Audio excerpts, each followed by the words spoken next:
नमस्कार। आप सुन रहे हैं पुरानी किताबें नई आवाज़ मेरे साथ। आज आप सुनेंगे निर्मला। इसके रचयिता हैं मुंशी प्रेमचंद जी। इस उपन्यास के द्वारा मैं आपको समाज से रूबरू करवाऊंगी जहां साधनों के अभाव में लड़की की शादी उससे दुगनी उम्र के लड़के के साथ कर दी जाती है और लड़की सब कुछ अपना भाग्य समझकर चुपचाप सब सह लेती है। परंतु इतने पर भी सब ठीक नहीं रहता और उसे अपनी गरीबी का दंश झेलना पड़ता है। इसमें निर्मला भी एक ऐसी ही लड़की है जो सुखी संपन्न घर में जन्म लेती है और पिता की अकस्मात मृत्यु के बाद रूढ़िवादी परंपरा का शिकार हो जाती है। तो आइए शुरू करते हैं इस निर्मला के सफर को। भाग 1। यूं तो बाबू उदय भानुलाल के परिवार में 20 ही प्राणी थे। कोई ममेरा भाई था, कोई फुफेरा, कोई भांजा था, कोई भतीजा। लेकिन यहां हमें उनसे कोई प्रयोजन नहीं। वह अच्छे वकील थे, लक्ष्मी प्रसन्न थी और कुटुंब के दरिद्र प्राणियों को आश्रय देना उनका कर्तव्य ही था। हमारा संबंध तो केवल उनकी दोनों कन्याओं से है, जिनमें बड़ी का नाम निर्मला और छोटी का कृष्णा था। अभी कल दोनों साथ साथ गुड़िया खेलती थी। निर्मला का 15वां साल था, कृष्णा का 10वां। फिर भी उनके स्वभाव में कोई विशेष अंतर न था। दोनों चंचल, खिलाड़िन और सैर तमाशे पर जान देती थीं। दोनों गुड़िया का धूमधाम से ब्याह करती थी और सदा काम से जी चुराती थी। माँ पुकारती रहती पर दोनों कोठे पर छिपी बैठी रहती थी कि न जाने किस काम के लिए बुलाती है। दोनों अपने भाइयों से लड़ती थी, नौकरों को डांटती थी और बाजे की आवाज सुनते ही द्वार पर आकर खड़ी हो जाती थी। पर आज एकाएक एक ऐसी बात हो गई जिसने बड़ी को बड़ी और छोटी को छोटी बना दिया है। कृष्णा वही है, पर निर्मला बड़ी गंभीर, एकांत प्रिय और लज्जाशील हो गई है। इधर महीनों से बाबू उदय भानुलाल निर्मला के विवाह की बातचीत कर रहे थे। आज उनकी मेहनत ठिकाने लगी है। बाबू भालचंद सिन्हा के ज्येष्ठ पुत्र भुवन मोहन सिन्हा से बात पक्की हो गई है। वर के पिता ने कह दिया है कि आपकी खुशी ही दहेज दे या न दे, मुझे इसकी परवाह नहीं।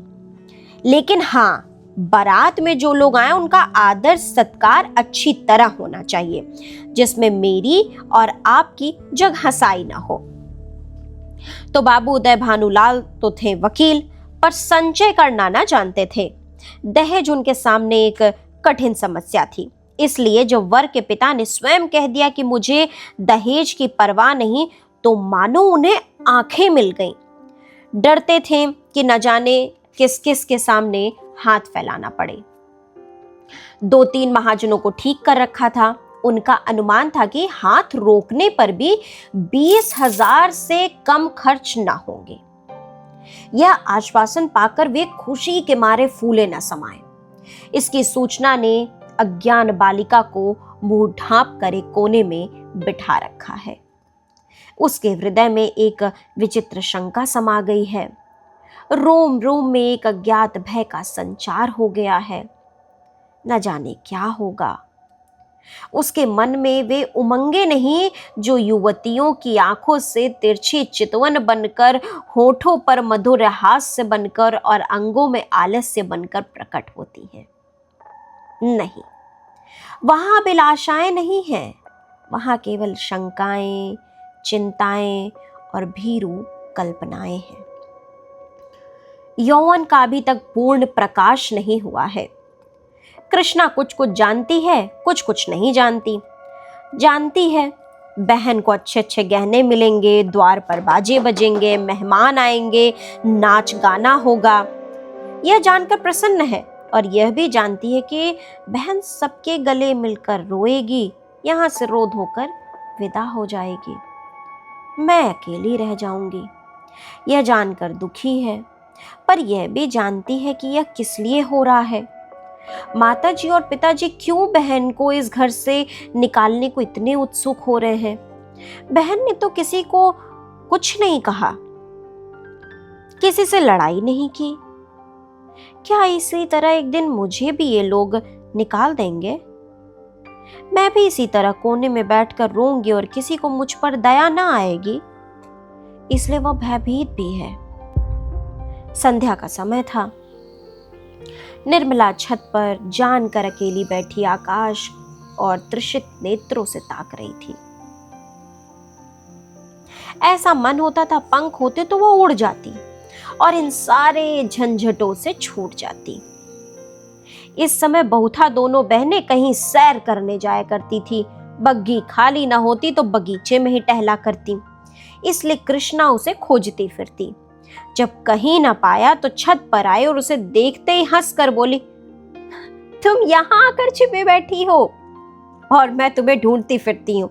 चलो बग्गी तैयार कर आई हूँ। निर्मला ने उदासीन भाव से कहा, तू जा, मैं ना आऊंगी।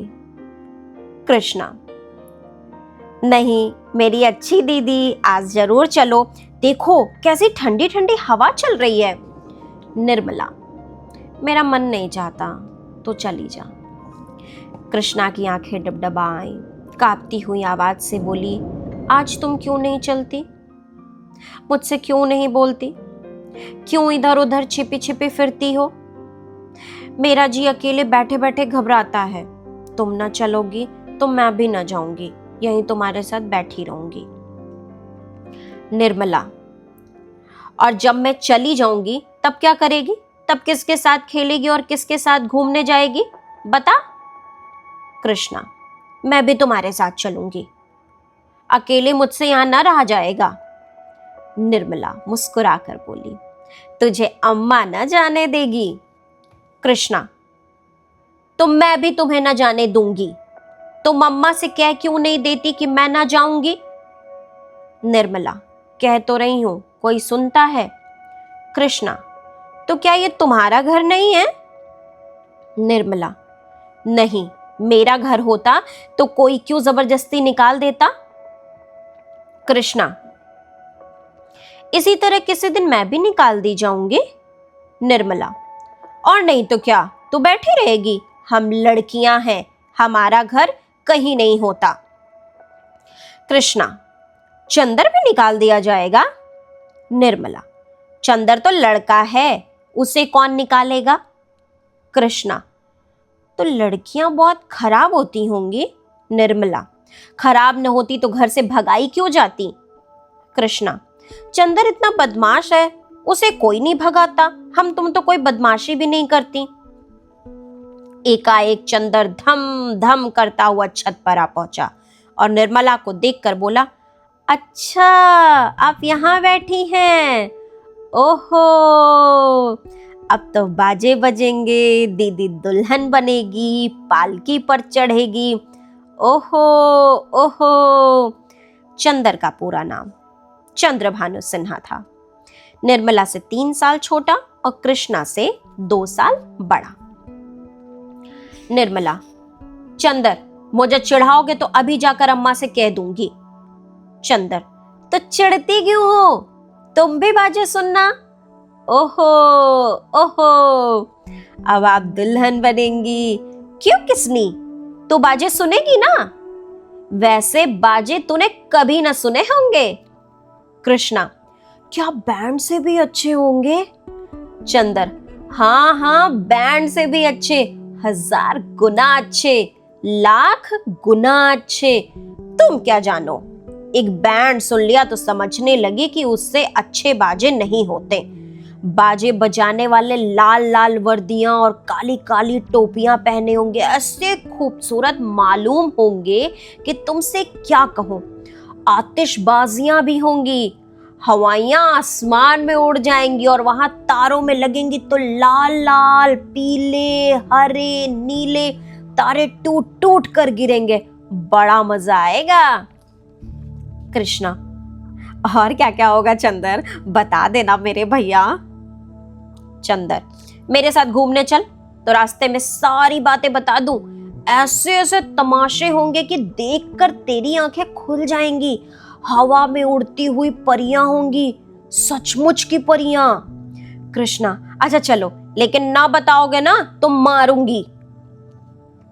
चंद्रभानु और कृष्णा चले गए, पर निर्मला अकेली बैठी रह गई। कृष्णा के चले जाने से इस समय उसे बड़ा क्षोभ हुआ। कृष्णा, जिसे वह प्राणों से भी अधिक प्यार करती थी, आज इतनी निठुर हो गई, अकेले छोड़कर चली गई। बात कोई न थी, लेकिन दुखी हृदय, दुखती हुई आंख है, जिसमें हवा से भी पीड़ा होती है। निर्मला बड़ी देर तक बैठी रोती रही। भाई बहन, माता पिता सब इसी भांति मुझे भूल जाएंगे। सबकी आंखें फिर जाएंगी, फिर शायद इन्हें देखने को भी तरस जाऊं। बाग में फूल खिले हुए थे, मीठी मीठी सुगंध आ रही थी। चैत की शीतल मंद समीर चल रही थी, आकाश में तारे छिटके हुए थे। निर्मला इन्हीं शोकमय विचारों में पड़ी पड़ी सो गई, और आंख लगते ही उसका मन स्वप्न देश में विचरने लगा। क्या देखती है कि सामने एक नदी लहरें मार रही है, और वह नदी के किनारे नाव की बाट देख रही थी। संध्या का समय है, अंधेरा किसी भयंकर जंतु की भांति बढ़ता चला आता है। वह घोर चिंता में पड़ी हुई है कि कैसे यह नदी पार होगी, कैसे पहुंचूंगी। रो रही है कि कहीं रात न हो जाए, नहीं तो मैं अकेली यहां कैसे रहूंगी। एकाएक उसे एक सुंदर नौका घाट की ओर आते दिखाई देती है। वह खुशी से उछल पड़ती है, और ज्यों ही नाव घाट पर आती है, वह उस पर चढ़ने के लिए बढ़ती है, लेकिन ज्यों ही नाव के पटरे पर पैर रखना चाहती, उसका मल्लाह बोल उठता है, तेरे लिए यहां जगह नहीं है। वह मल्लाह की खुशामद करती है, उसके पैर पड़ती है, रोती है, लेकिन वह यह कहे जाता है, तेरे लिए यहां जगह नहीं है। एक क्षण में नाव खुल जाती है। वह चिल्ला चिल्ला कर रोने लगती है। नदी के निर्जन तट पर रात भर कैसे रहेगी, यह सोचकर वह नदी में कूदकर उस नाव को पकड़ना चाहती है कि इतने में कहीं से आवाज आती है, ठहरो ठहरो, नदी गहरी है, डूब जाओगी। वह नाव तुम्हारे लिए नहीं है, मैं आता हूं, मेरी नाव में बैठ जाओ, मैं उस पार पहुंचा दूंगा। वह भयभीत होकर इधर उधर देखती है कि ये आवाज कहां से आई। थोड़ी देर के बाद एक छोटी सी डोंगी आती दिखाई देती है। उसमें न पाल है, न पतवार है, और न मस्तूल। पेंदा फटा हुआ है, तख्ते टूटे हुए, नाव में पानी भरा हुआ, और एक आदमी उसमें से पानी उलीच रहा है। वो उससे कहती है, तो टूटी हुई है, ये कैसे पार लगेगी। मल्लाह कहता है, तुम्हारे लिए यही भेजी गई है, आकर बैठ जाओ। वह एक क्षण सोचती है, इसमें बैठूं या ना बैठूं। अंत में वह निश्चय करती है, बैठ जाऊं। यहाँ अकेली पड़ी रहने से नाव में बैठ जाना फिर भी अच्छा है। किसी भयंकर जंतु के पेट में जाने से तो यही अच्छा है कि नदी में डूब जाऊं। कौन जाने नाव पार पहुंच ही जाए। यह सोचकर वह प्राणों की मुट्ठी में लिए हुए नाव पर बैठ जाती है। कुछ देर तक नाव डगमगाती हुई चलती है, लेकिन प्रतिक्षण उसमें पानी भरता जाता है। वह भी मल्लाह के साथ दोनों हाथों से पानी उलीचने लगती है, यहाँ तक कि उनके हाथ थक जाते हैं, पर पानी बढ़ता ही चला जाता है। आखिर नाव चक्कर खाने लगती है, मालूम होती अब डूबी अब डूबी। तब वह किसी अदृश्य सहारे के लिए दोनों हाथ फैलाती है। नाव नीचे आती है और उसके पैर उखड़ जाते हैं। वह जोर से चिल्लाई, और चिल्लाते ही उसकी आंखें खुल गईं। देखा तो माता सामने खड़ी उसका कंधा पकड़कर हिला रही थी। बाबू उदय भानुलाल का मकान बाजार में बना हुआ है। बरामदे में सुनार के हथौड़े और कमरे में दर्जी की सुइयां चल रही हैं। सामने नीम के नीचे बढ़ई चारपाई बना रहा है। खपरेल में हलवाई के लिए भट्ठा खोदा गया है। मेहमानों के लिए अलग एक मकान ठीक किया गया है। यह प्रबंध किया जा रहा है कि हर एक मेहमान के लिए एक एक चारपाई, एक एक कुर्सी और एक एक मेज हो। हर 3 मेहमानों के लिए एक एक कहार रखने की तजवीज हो रही है। अभी बारात आने में 1 महीने की देर है, लेकिन तैयारियां अभी से हो रही हैं। बारातियों का ऐसा सत्कार किया जाए कि किसी को जबान हिलाने का मौका न मिले।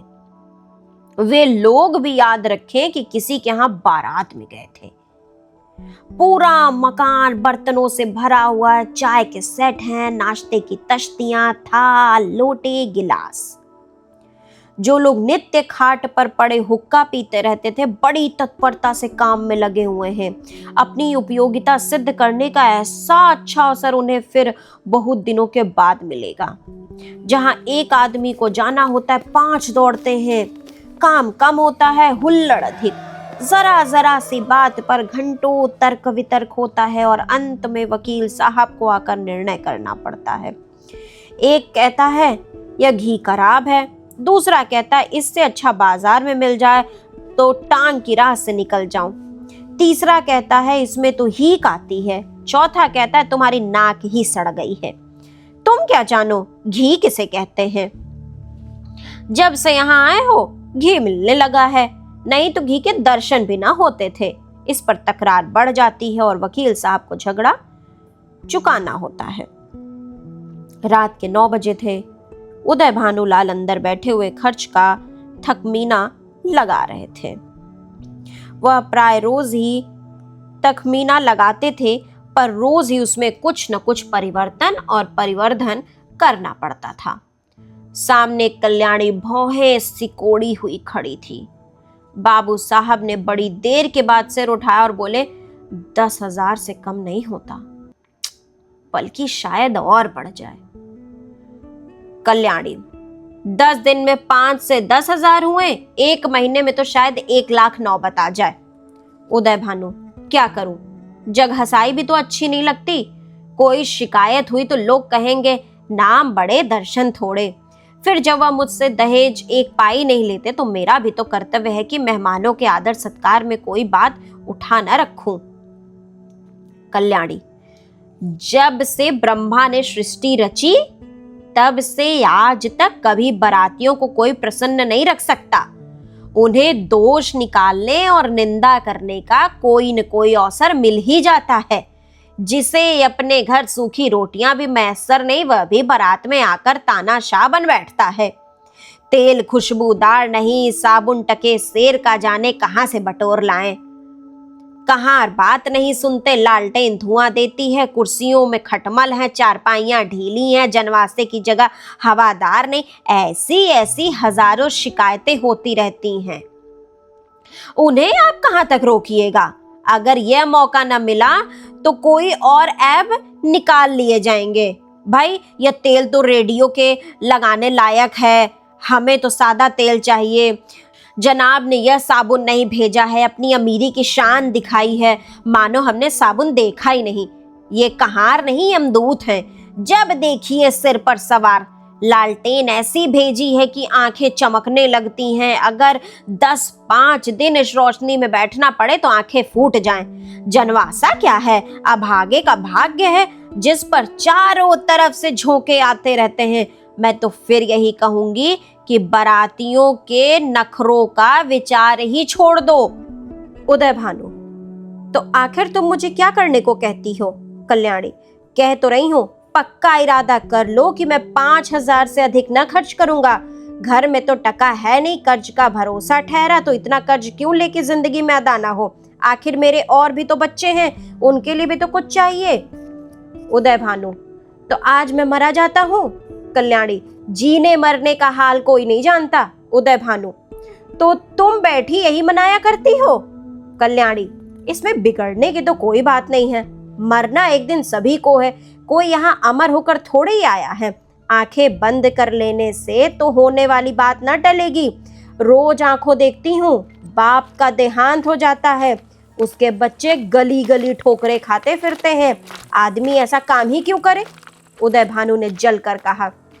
जो अब समझ लूं कि मेरे मरने के दिन निकट आ गए, यही तुम्हारी भविष्यवाणी है। सुहाग से स्त्रियों का जी उबते नहीं सुना था, आज ये नई बात मालूम हुई है।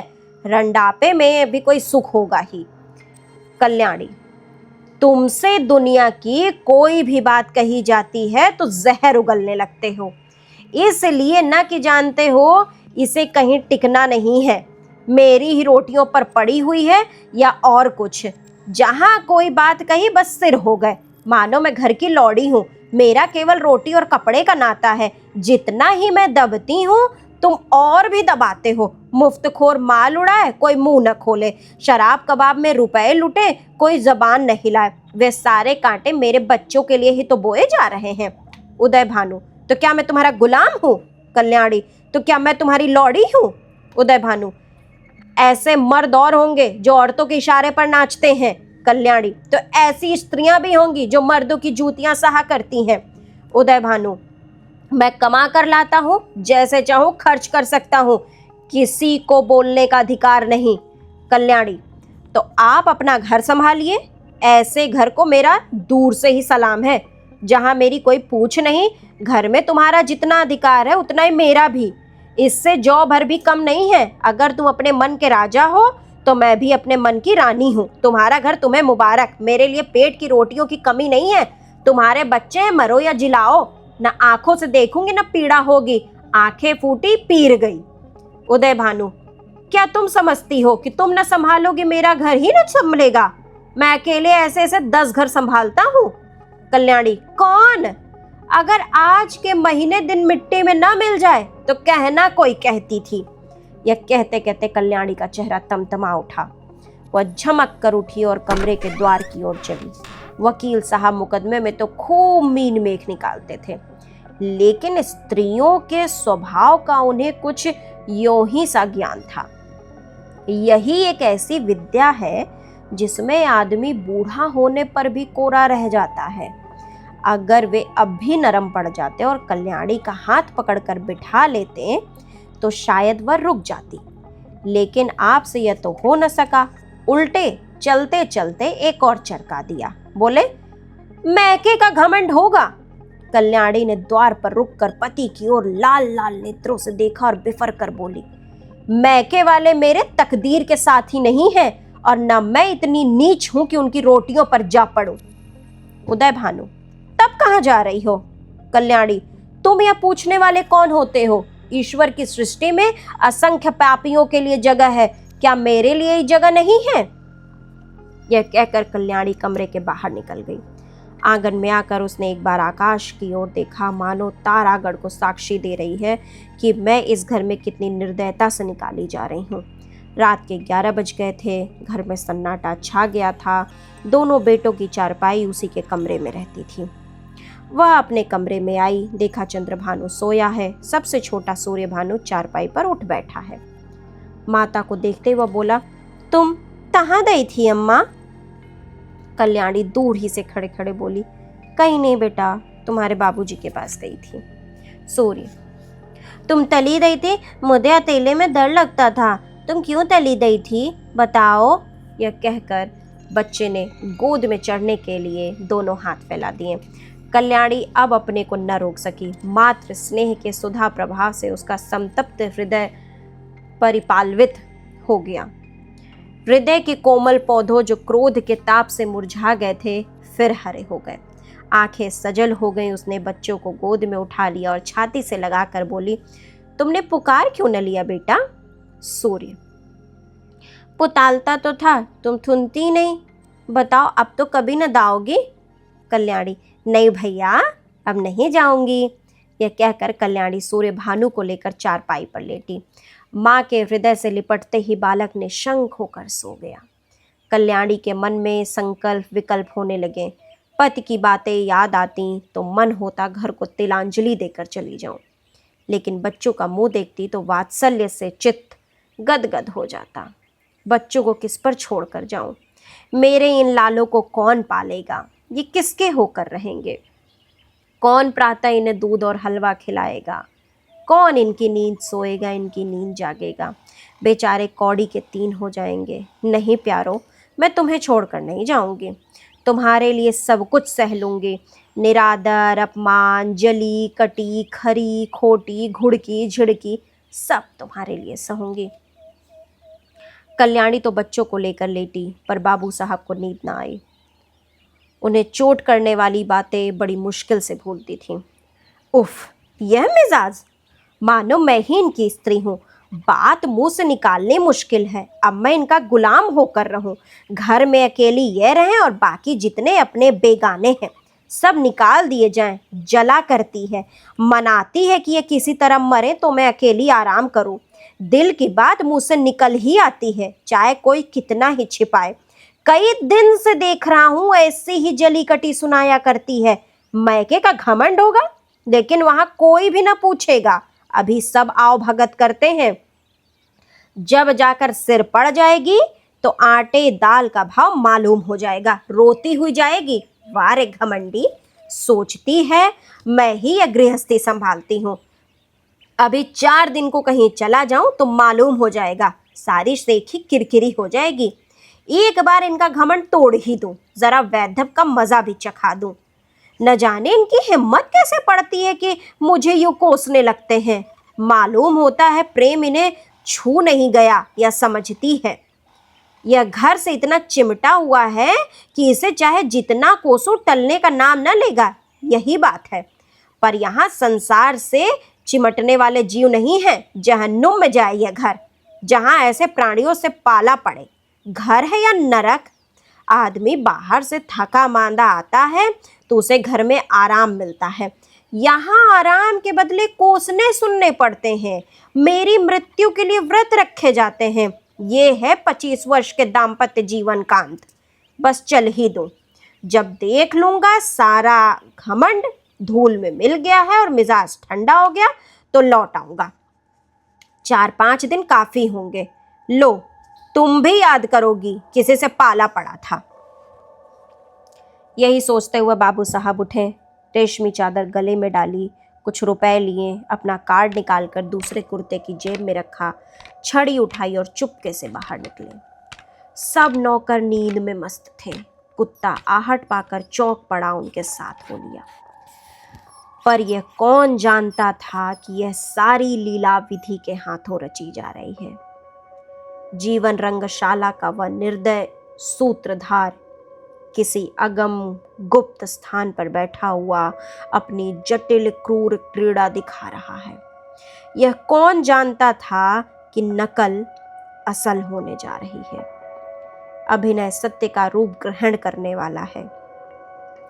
निशा ने इंदु को परास्त करके अपना साम्राज्य स्थापित कर लिया था। उसकी पैशाचिक सेना ने प्रकृति पर आतंक जमा रखा था। सद्वृत्तियां मुंह छिपाए पड़ी थीं और कुवृत्तियां विजय गर्व से इठलाती फिरती थीं। वन में वन्य जंतु शिकार की खोज में विचार रहे थे और नगरों में नर पिशाच गलियों में मंडराते फिरते थे। बाबू उदय भानुलाल लपके हुए गंगा की ओर चले जा रहे थे। उन्होंने अपना कुर्ता घाट के किनारे रखकर 5 दिन के लिए मिर्जापुर चले जाने का निश्चय किया था। उनके कपड़े देखकर लोगों को डूब जाने का विश्वास हो जाएगा। कार्ड कुर्ते की जेब में था, पता लगाने में कोई दिक्कत न हो सकती थी। दम के दम में सारे शहर में खबर मशहूर हो जाएगी। 8 बजते बजते तो मेरे द्वार पर सारा शहर जमा हो जाएगा। तब देखो देवी जी क्या करती हैं। यही सोचते हुए बाबू साहब गलियों में चले जा रहे थे। सहसा उन्हें अपने पीछे किसी दूसरे आदमी के आने की आहट मिली। समझे कोई होगा, आगे बढ़े। लेकिन जिस गली में वह मुड़ते उसी तरफ यह आदमी भी मुड़ता था। तब बाबू साहब को आशंका हुई कि यह आदमी मेरा पीछा कर रहा है। ऐसा आभास हुआ कि इसकी नीयत साफ नहीं है। उन्होंने तुरंत जेबी लालटेन निकाली और उसके प्रकाश में उस आदमी को देखा। एक वरिष्ठ मनुष्य कंधे पर लाठी रखे चला आता था। बाबू साहब उसे देखते ही चौंक पड़े। यह शहर का एक छटा हुआ बदमाश था। 3 साल पहले उस पर डाके का अभियोग चला था। उदय भानु ने उसे मुकदमे में सरकार की ओर से पैरवी की थी और इस बदमाश को 3 साल की सजा दिलाई थी। तभी से वह इनके खून का प्यासा हो रहा था। कल ही वह छूट कर आया था, आज दैवात्य साहब अकेले रात को दिखाई दिए तो उसने सोचा यह इनसे दाव चुकाने का अच्छा मौका है। ऐसा मौका शायद ही फिर कभी मिले।